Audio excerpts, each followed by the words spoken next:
2022 NRA. We're going to head in and see what we can find. This is my first show on the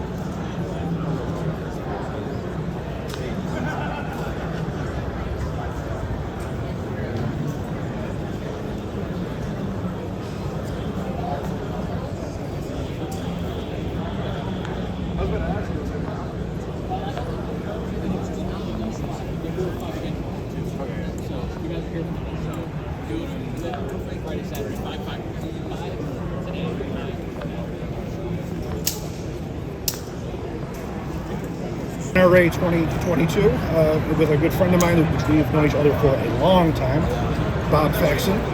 Those of you who've watched some of my more recent videos, you saw me do a video on his Century, and more importantly, which is one of my favorite systems that I've seen in a long time, was the ARAC.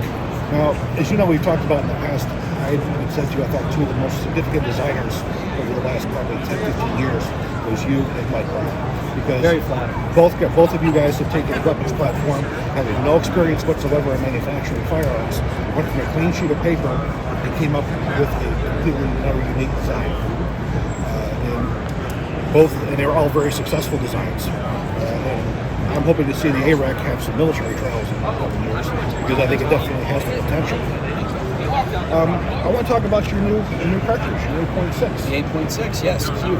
Came up with the 8.6 cartridge. Basically, it's a 300 Blackout's big brother, and it's been described to me as anything the 300 Blackout can do times 2.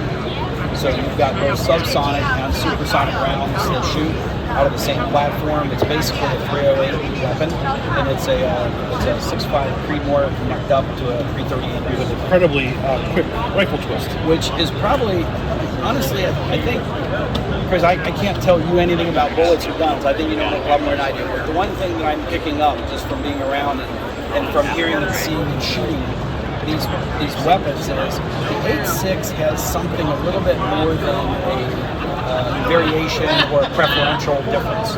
I think the 8.6 actually has a physical difference that is significant enough, and it's the twist rate. So to your point, the 1 in 3 twist is so much different and radically different in rotation. So it was explained to me by a few things, and I have no development of this round whatsoever. Our company has worked for the last year and a half or so to be able to produce the barrels. So Q has driven the ballistic aspect of this round, and I've shadowed and seen and listened and heard. But I like what I've seen, I like what we've heard, and I'm glad that we were participating in developing the manufacturing technology of the barrels, because a 1 in 3 twist does have its challenges to produce. It can be fairly difficult. One of the fastest I've ever seen.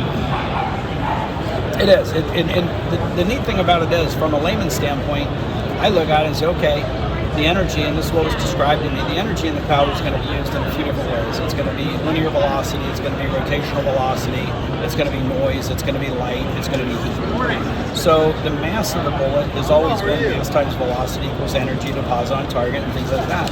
Well, a few weeks ago we did some ballistic testing down in Florida, and we were testing the 1 in 3 twist over other cartridges.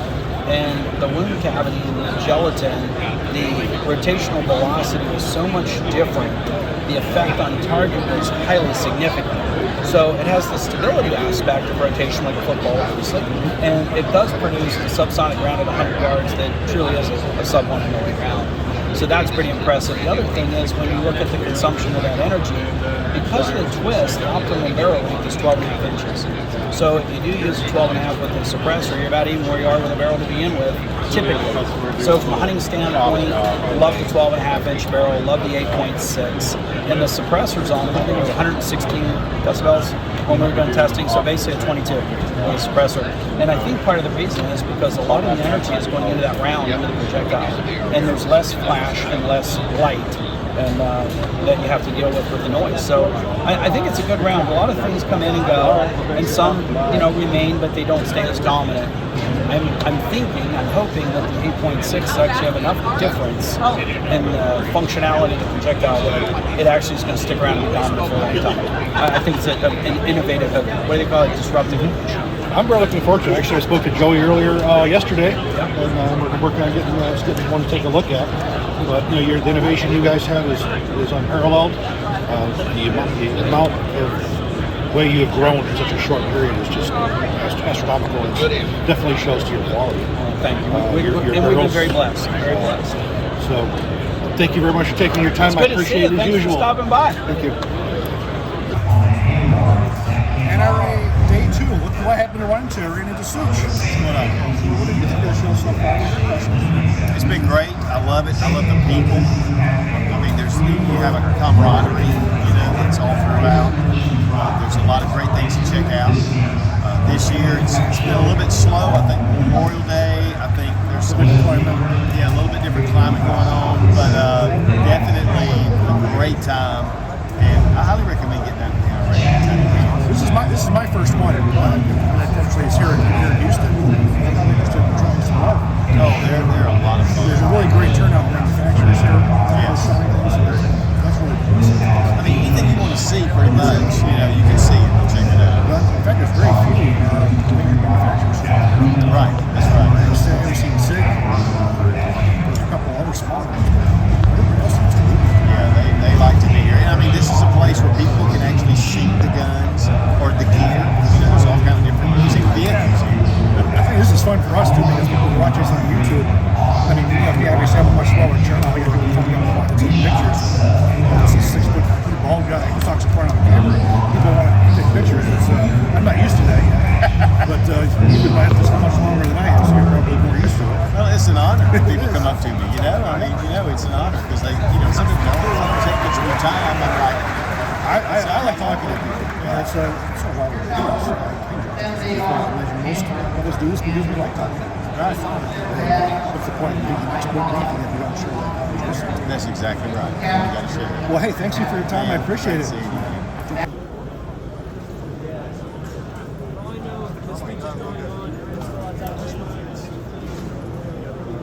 With my friend Andy Goldman, with G96 Country. Those of you guys who watch my channel know that I think this is the finest CLP solvents in the industry. Not to mention they're used by the U.S. military. Can you say a few words?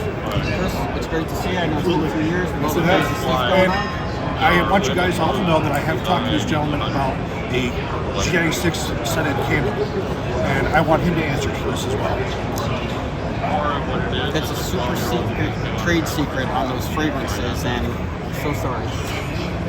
But having said that, like I said, we thank Chris for everything that he does for us, all the kind words, all the reviews that he does for us, as well as obviously all the honesty on our products, and nothing but an absolute thank you. Andy's dad is he's the brains behind the organization. He's the chemist who has done all this work, and he's been a very big part of our military for the last 20 or so years.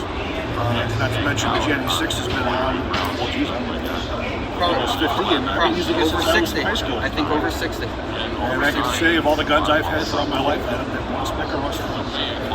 And you won't. And you won't. And just remember, everyone, at the end of the day, we were going to make not only your gun look good, but making sure that gun goes bang when you pull the trigger. And they make sure these guns go bang in Afghanistan and Iraq as well as anywhere else in the world. Thank you very much. My friend, it's great to see you.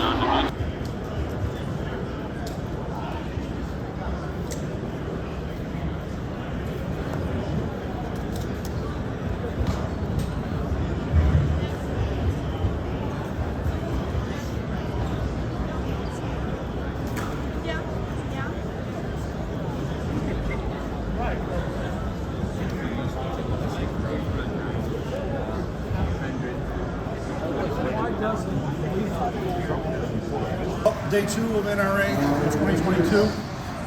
It's been an interesting show. Met a lot of really cool people. The only disappointing aspect of it was there wasn't a lot of new products, but given today's political climate, not to mention the cost of materials, it makes sense why you didn't see a lot of newer stuff. But it was a great time. And, have to see. I actually hope to come to more of these shows. This is my first NRA show. I've been to a shop show, so hopefully we'll do some more of these in the future.